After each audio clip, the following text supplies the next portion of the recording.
I happened to graduate from seminary in 1950. And what a change we've seen from 1950 to today. For example, in 1950, there were 30 of us in our class, and we were all men. Look at the situation in the seminaries today.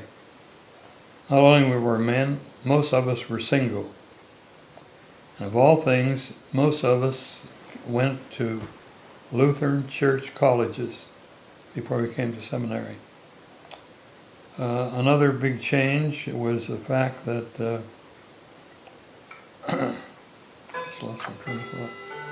most of the men who entered the seminary and became pastors went to work for the Board of American Missions. In those days, in the 1950s, the what was UULCA was organizing approximately 45 to 50 congregations a year. And consequently, many of us went to work with the Board of American Missions.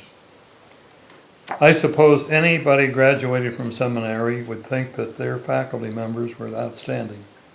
And I certainly thought our faculty members were outstanding.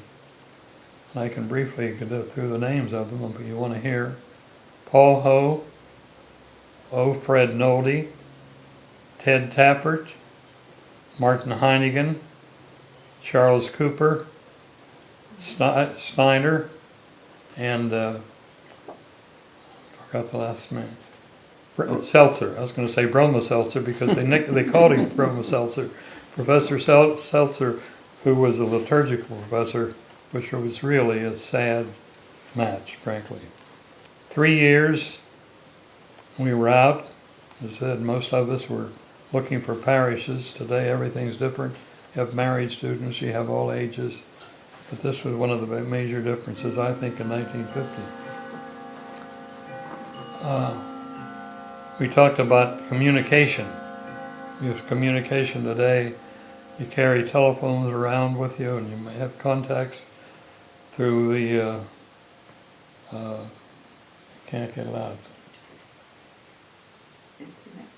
Internet, through the internet. We had, to contrast that with the days I was in seminary, we had one telephone on the campus, or one telephone in the men's dormitory. You got to realize in the men's dormitory we probably had 50 to 75 men. And the telephone was in a little booth under the steps downstairs. And the telephone had a loud ring, so you could hear it upstairs or wherever the students were living. And when the telephone would ring, anybody could pick up the phone and answer it, find out who it was. And if they wanted me, the call went out, Chuck Fair on the hook, or Ed Brophy on the hook. I thought that was interesting how we got along. And I should say this, some of the calls that we got came from parents who were looking for students to babysit their children. And this was a good deal. First of all, financially, it gave us a source of income. Secondly, in the home, the mother usually said, there's some cake, or there's some pie, or there's something else. You can help yourself too. Most of us didn't have cars. Jack Ruman was one of the few persons who had a car on the campus, and Bill Dennis also. So we had to either walk to the home of the person who wanted us to babysit for them, or usually they came and picked us up. I think one of the outstanding professors, of course, was O. Fred Nolde. I loved the guy. I admired him for what he was doing. He was criticized by some of the people on the campus because they felt he got too involved with activities outside the church. But thank God this man, in the late 40s, when the UN was being formed, he was on a committee with John Foster Dulles and Mrs. Roosevelt. And they were largely responsible for drawing up a Declaration of Human Rights for the world. And just to show you how much Dr. Nolde was involved, one time he was teaching his class, it was on the second floor. Miss Ost ran up the steps and said, Dr. Nolde, hate to bother you, but John Foster Dulles is on the phone. And Dr. Nolde said, tell Mr. Dulles, but I'll be with him in a couple minutes. I must finish my class. And we thought that was pretty nice, that he didn't drop everything to go down to talk to John Foster Dulles. I remember more of their eccentricities Tell us. than this content. You remember Martin Harnigan? Never forget him. Do you remember his raunchy stories? Yes. He'd never dare tell those today, No. I think, right? Right. And Russell Dewey Snyder, the New Testament Yes. professor, Mhm. said so many times. He had been a homiletics professor at one time, I think. He was when we were there. He was when we were there. He still was, okay. The adjective is the enemy of the noun. Yes, Right? that's right. Remember that? That's right. Uh-huh. Yeah. And George Seltzer, the liturgics professor, was always chewing on those little Helps. black, what were they? Helps. Help, always chewing those little black helps Yeah. with his collar about 3 sizes too big. Yes, that's right. What do you remember about Ted Tappert? Ah, superb. He knew his field so perfectly. Some people might think his lectures were dry, but his sense of humor made them fascinating. Now, another thing about the faculty I felt all of them were very much oriented toward preparing us for parish ministry. Yes. Some of them were real scholars, some were not, but all of them I felt were directing us, preparing us for that, and not preparing us to be scholars. Dr. Tappert held these meetings every Friday afternoon for an hour and a half to 2 hours. And while his wife prepared the delicious pastry, he smoked one after the other. And I thought, Dr. Tappert, why are you doing this? And Louise talked about smoking, and I analyzed it. I think almost every professor smoked at our seminary. I don't know if that had anything to do with longevity, but I don't think any professor that we had lived beyond 70. Dr. Ho was in his 50s when he died, and he smoked away. That's a characteristic of the way we lived then, but people thought nothing of it. Charles here said that he had a classmate who was blind. What was his name again? Harry Sutcliffe. Harry Sutcliffe, and John You're John Urick was in our class. And John Urick was blind. Not only was he blind, his wife was blind. I don't know what kind of maneuvering they had to go through in order to get into the seminary, frankly, because the seminary was always concerned about people who were blind and could not do the parish ministry. But John was determined he was going to be a pastor. He was from the New York Synod, and I think Dr. Newble would have been the president of that synod. right.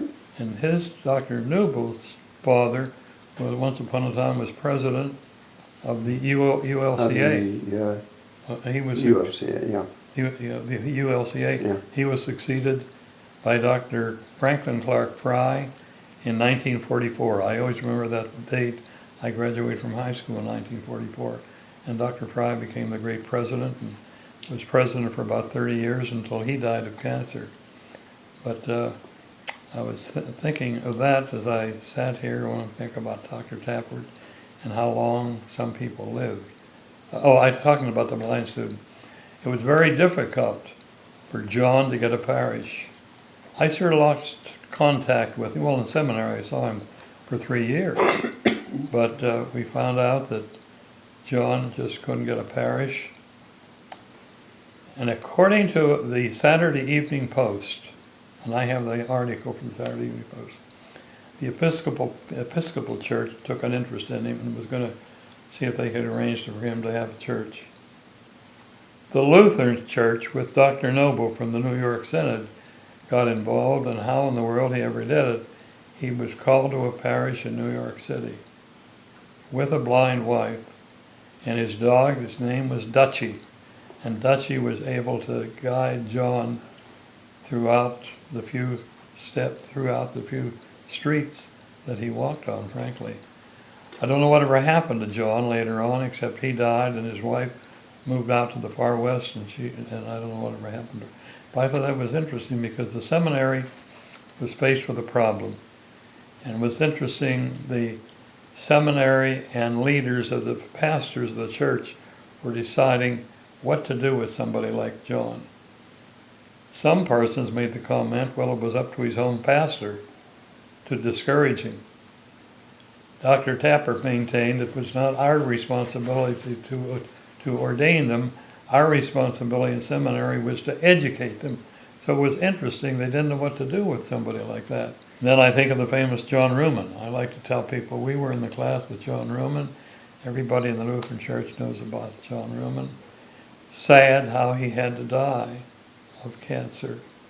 And he was part of an experimental program at which hospital was Dr. Ruhlman? Johns Hopkins? Johns Hopkins, I think it was. He had to make trips. He was part of an experimental program down there trying to cure him. And I would say 2 or 3 times a year he had to travel down for an appointment, which would last 2 days, 3 days, 4 days. And it had to be so sad when Jack learned from the hospital, we can no longer help you. It was sad. Charles? John and I were very close, and we're very close to Martha, his wife, yes. Now our field, well, I know about that, but our field work was being assigned to a congregation to be there every Sunday That's as sort of, not really an internship. uh-huh. But we found our way all around the Philadelphia area by buses and trolley cars. That's right. Uh-huh. And then in the senior year, we did supply preaching, I think. Uh-huh.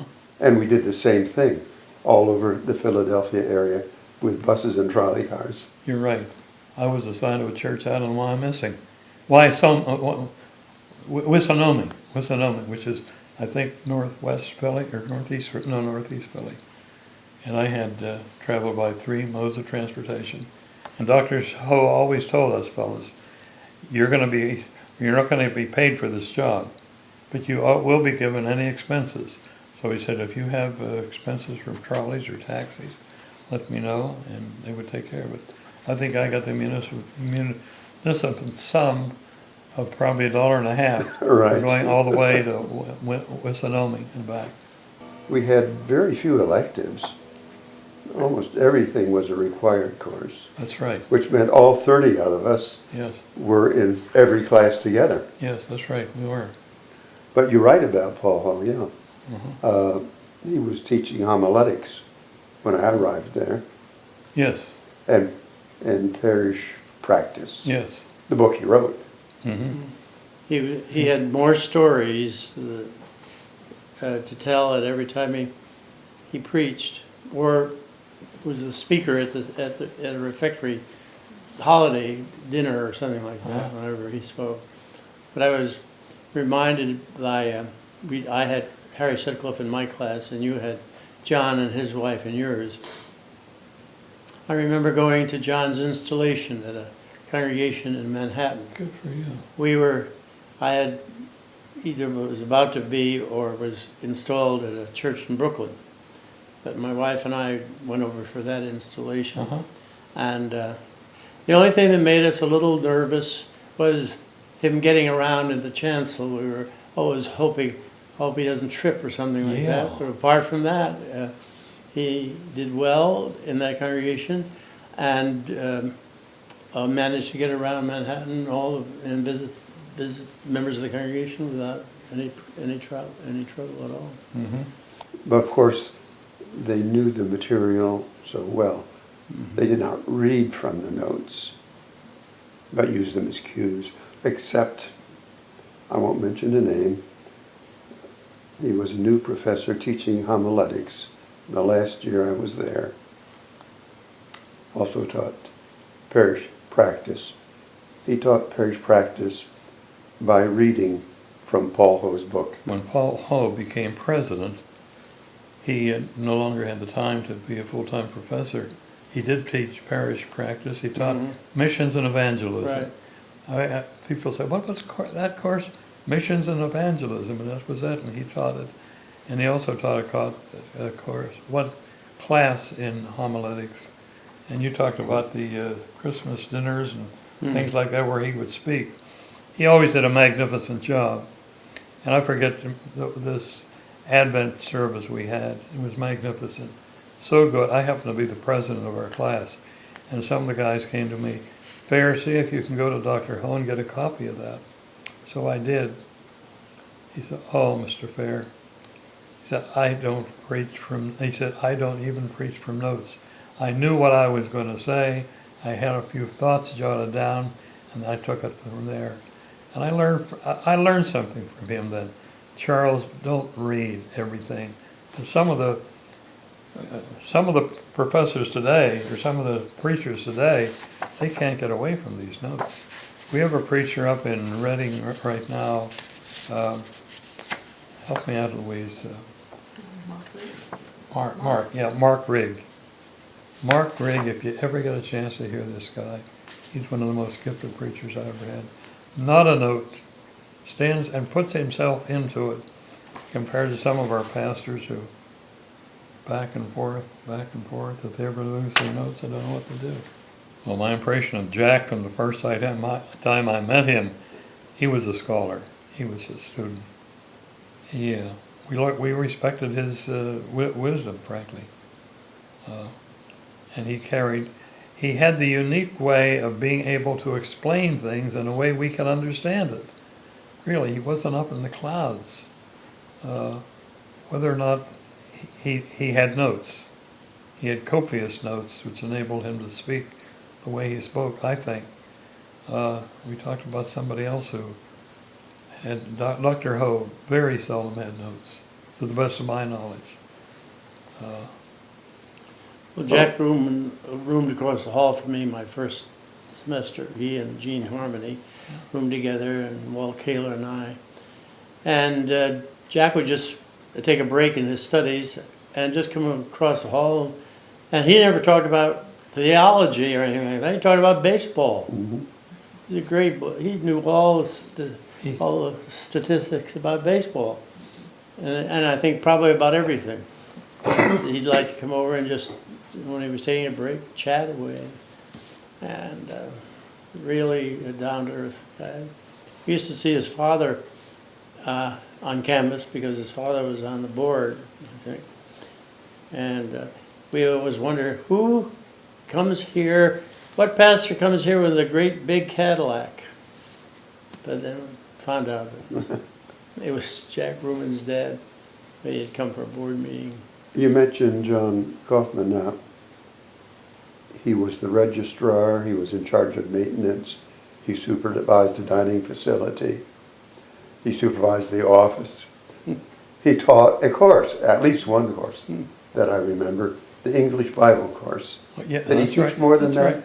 No, I think that was it. He taught that. I remember that. Yeah. And the main part of that course was memorizing Bible passages. So you could give the book, chapter, and verse of a quotation he tossed at you. Yeah, that's right. Or if he tossed at you the book, chapter, and verse, you could quote what was there. Yeah, that's right. He did.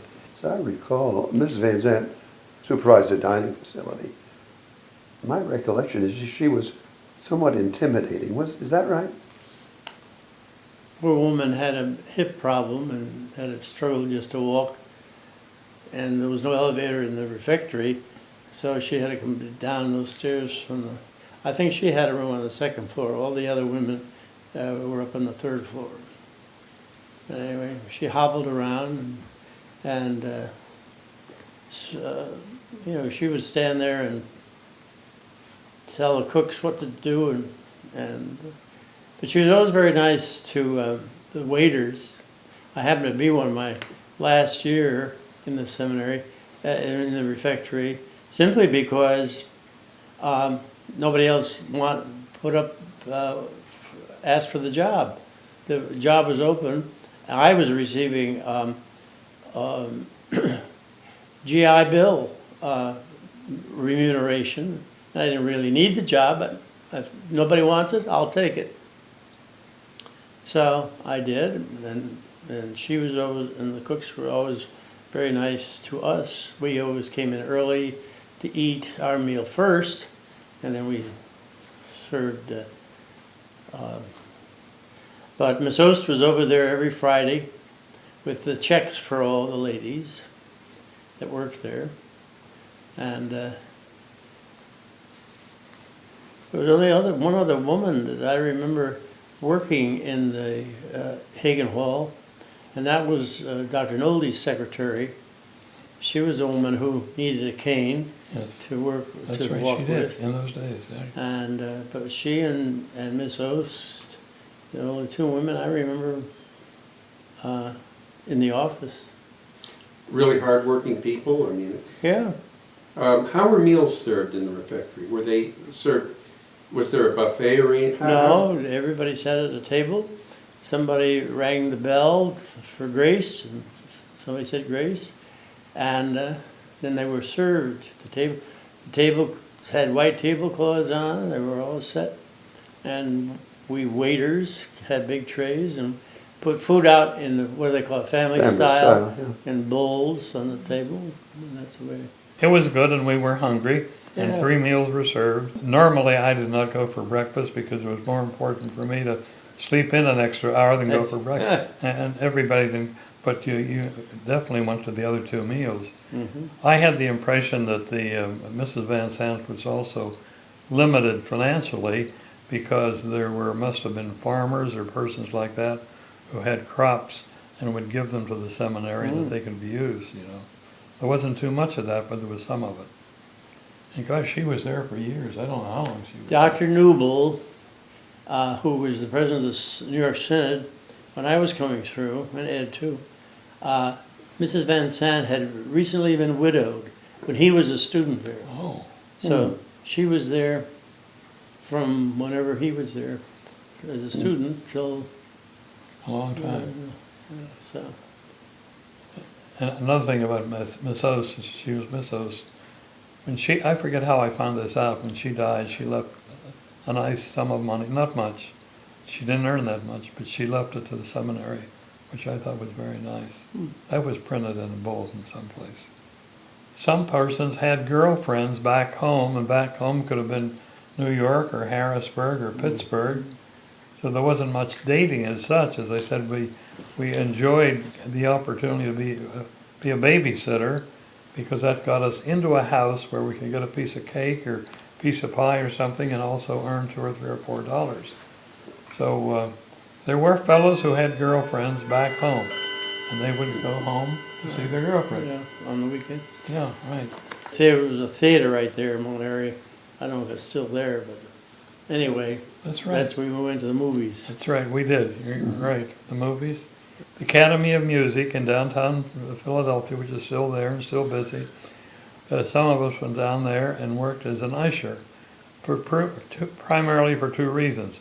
We got to see some of this magnificent music, and plus the fact we earned $2. $2. You go down on the subway, you're an usher, you go home to the subway, and you earn $2. I would say there had to be at least a half a dozen of us. We had no definite schedule. If we felt like they always needed ushers, always needed ushers.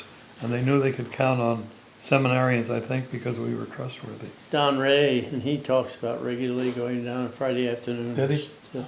to usher at the academy. One luncheonette, that drugstore luncheonette, Yeah, a luncheonette, you had to, you could sit up at the counter. And Sit they at had- the counter. They had ice cream available, I remember. Are you being right at the corner? yeah. Hmm. Yeah. But as far as restaurants, first of all, most of us didn't have that kind of money to go out. And we knew we were going to get 3 good meals at the seminary. I can't remember. The only closest restaurant was the, what was that hotel just up the road from Gresham Arm, Gresham Arms? You could go there in the dining room. I never ate there. I never did. Well, I think when my folks came down to visit or something or other. Yeah, we probably went then. there. Because most of us didn't have that kind of money, frankly. Now, we had a few students there who were GIs. They were going to school on the GI Bill. But as I said, most of us were single, young, early 20s when we started. One luncheonette, that drugstore luncheonette, Yeah, a luncheonette, you had to, you could sit up at the counter. And Sit they at had- the counter. They had ice cream available, I remember. Are you being right at the corner? yeah. Hmm. Yeah. But as far as restaurants, first of all, most of us didn't have that kind of money to go out. And we knew we were going to get 3 good meals at the seminary. I can't remember. The only closest restaurant was the, what was that hotel just up the road from Gresham Arms? Gresham Arms? You could go there in the dining room. I never ate there. I never did. Well, I think when my folks came down to visit or something or other. Yeah, probably then.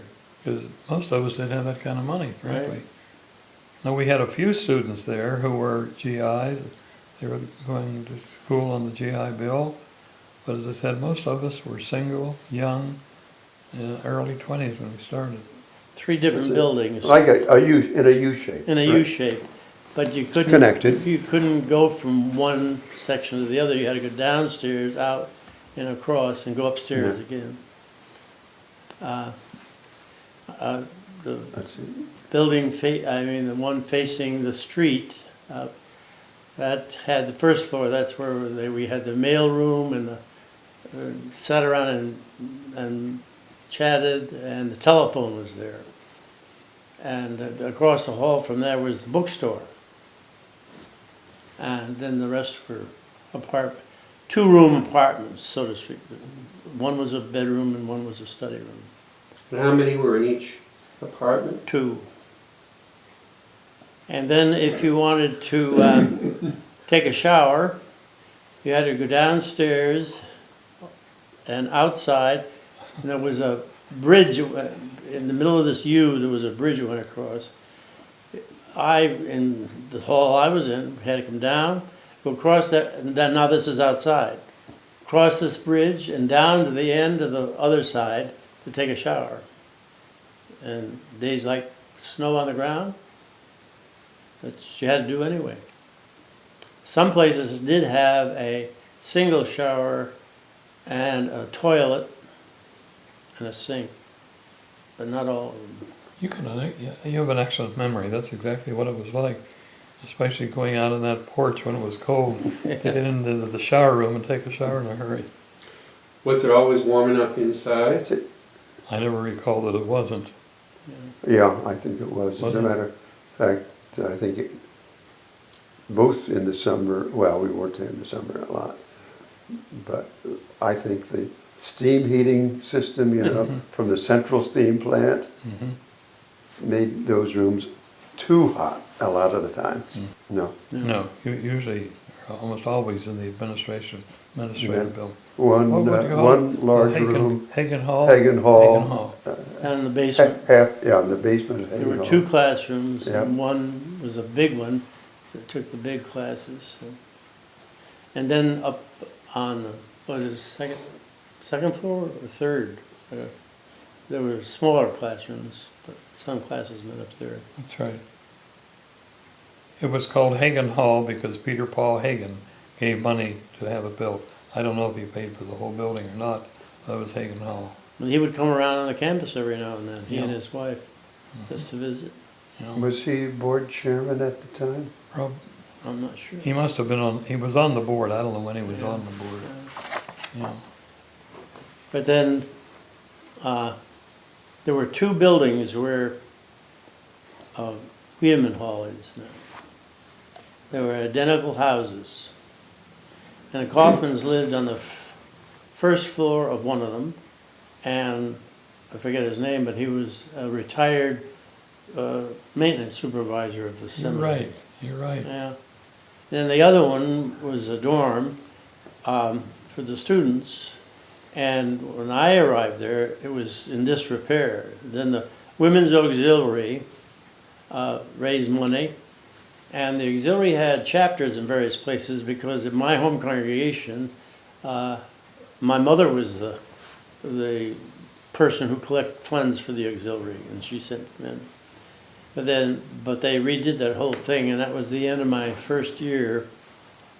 I think first year or second, that they didn't invite seniors. And that's why none of your class were invited to come in there, because they didn't want people in for one semester and then move out. So they took, I think we were second year, and they invited us to move in there. And that was neat, because we all had our own room, and each floor had its own shower and everything else, and it was really nice. So I think most of the time, most of the first residents there were classmates of mine. And later, one of those two buildings became the house for Dr. Ruman and his wife. Well, they were married, and they started to have children. Oh, And after they stayed in that apartment for a while, they moved into one of the bigger houses on was it Gowan Avenue? mm-hmm. Oh, and the seminary had a choir too, and we traveled throughout New York Synod and so forth and so forth. And I had the dubious responsibility of, we arrive at a church for a concert, and then there wasn't enough time for me to check out the organ, and I had to just go in, sit down, and start the prelude, which was a challenge because some of the organs were not the greatest. But anyway, we managed to enjoy that.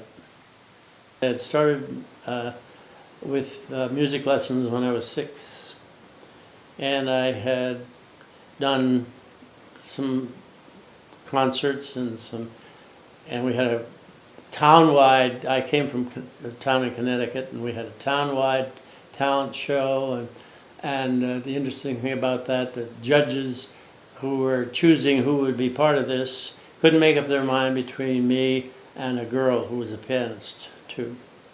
So they just asked us, the two of us, could we work up a 2-piano number for the presentation, since they couldn't make up their mind which of us they wanted. So we worked on this all week. It was a week away. So it came our turn. They rolled out this grand piano. It's the second grand piano, and as it got to the legs gave out, and it collapsed on the stage.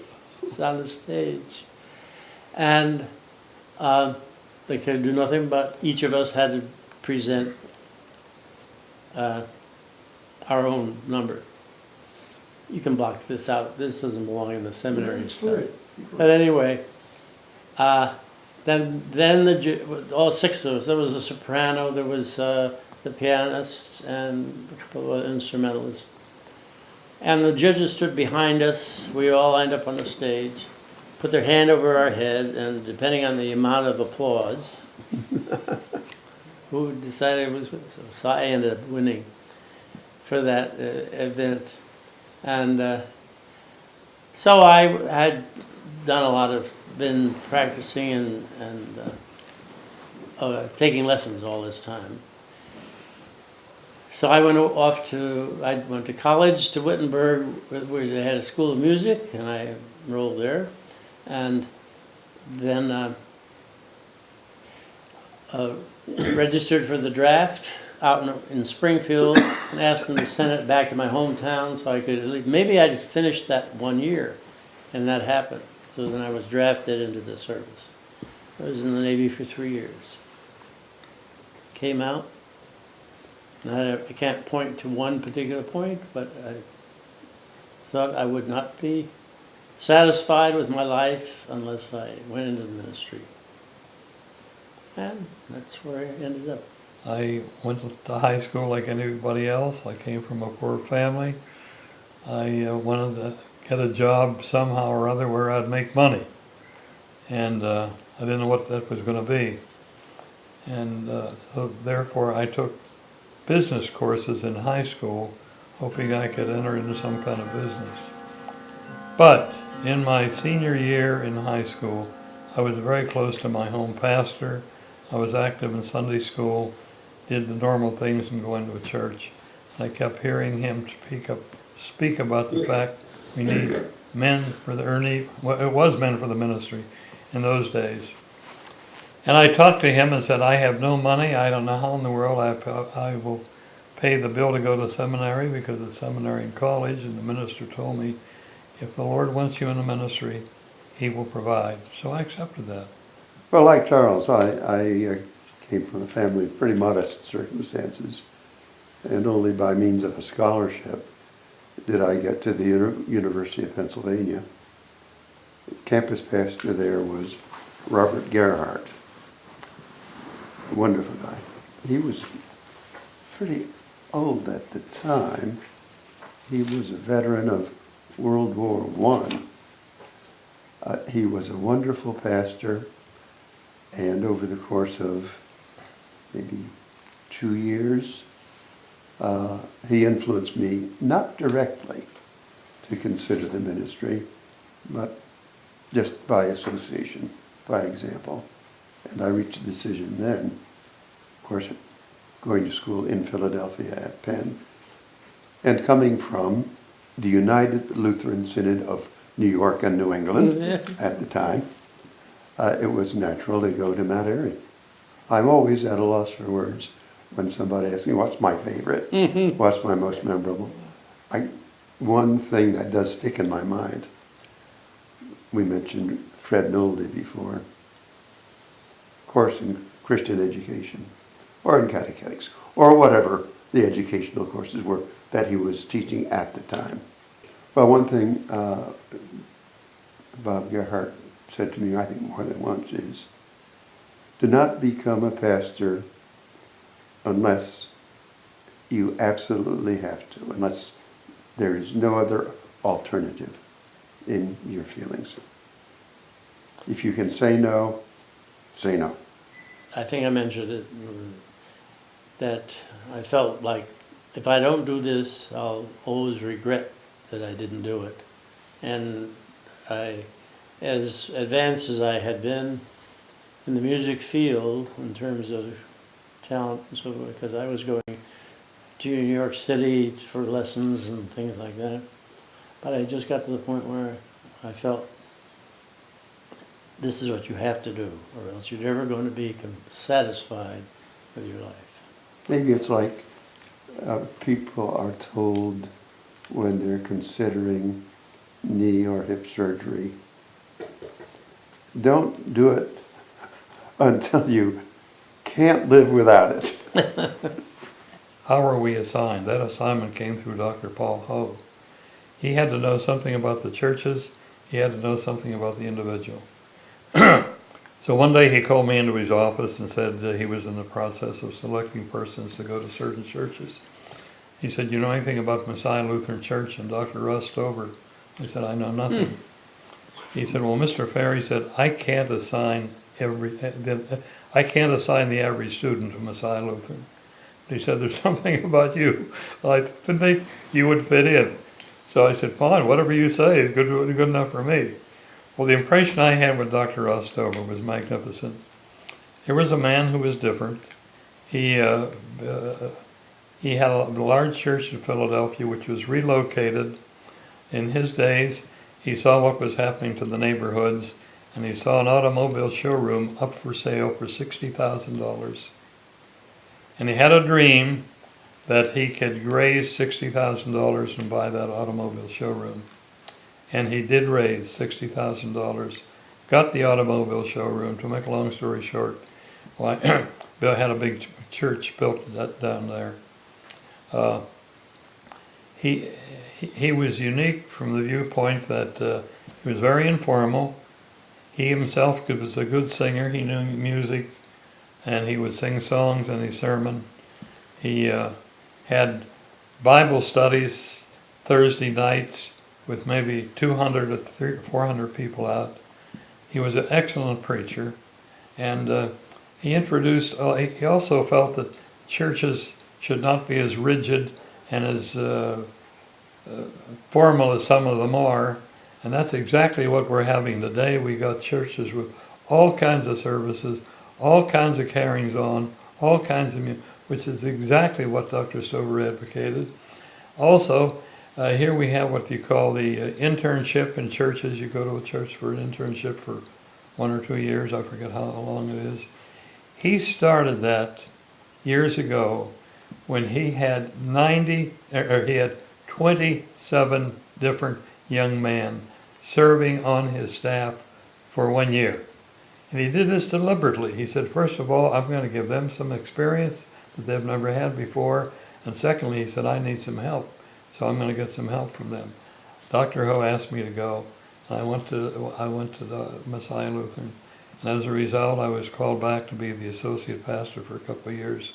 So I had a great experience with that man. Luther D. Reed, who was emeritus faculty when we were there, right?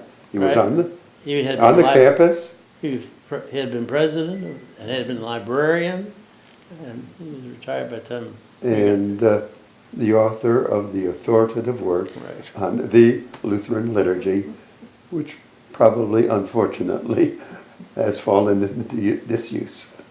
He wrote 2 books. I forget the other one. I have both of them. I got them side by side on my bookshelf. Shorter than I am, sort of hunched over, always wearing a clerical collar.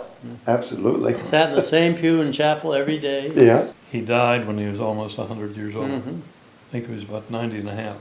The reason I remember that is, anybody know Connie Bergendoff? Connie Bergendoff Sure. came to Mount Airy. Yes. His dad wanted him to come to our seminary instead of theirs, so he did. And Connie was, I liked him very much. And he said, learn from Dr. Reed. He said, that man has always had an ailment. Years ago, he had an ailment. He wasn't well. And he has an ailment now. And he said, what he does, he has an ailment, he's going to take care of it, he's going to live to be 100. That's what Connie Berger did. Dr. Reed died when he was 99 and a half years old, because I used to send him a birthday card on his birthday. So he took care of his ailment and almost made 100. Most positive advances the seminary has made is to have internships and the requirement for CPE, even though it adds another year to their training, to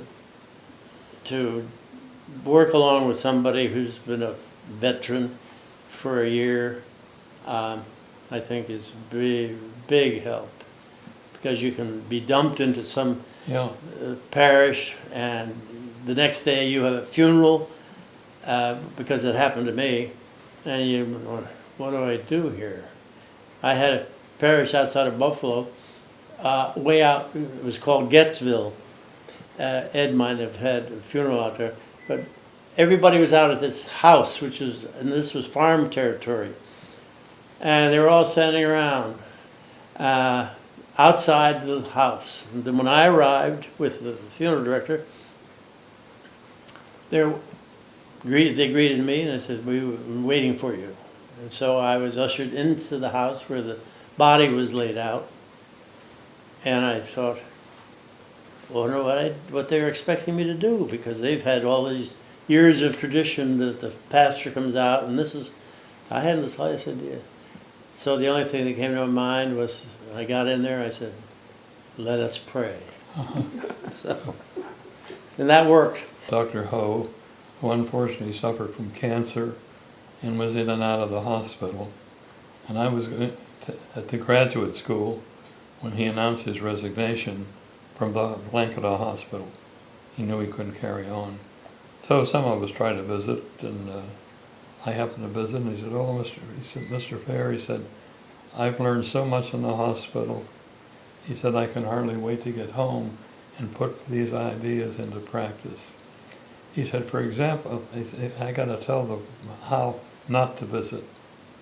He said, this chaplain from the Intermission Society, whose duty was to travel around to the hospitals, he said he happened to come in and visit me in January on the festival of the circumcision of our Lord.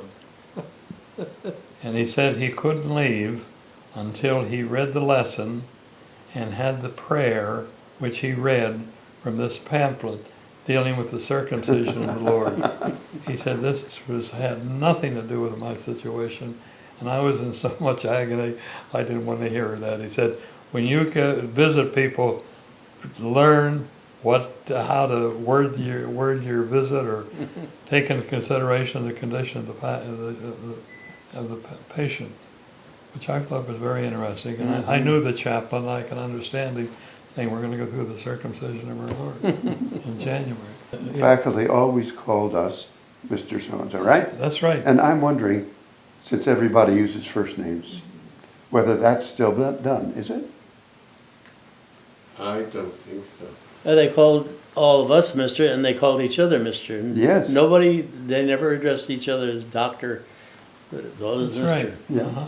Yeah, always Mr. I always liked it when a professor would preach. One time we'd get an opportunity even to hear, I was going to say Broma Seltzer, Dr. Seltzer, even he preached. On Thursday mornings, we had a Holy Communion Yeah. at 8 o'clock in the morning.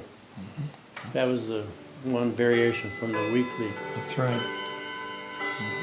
Yeah.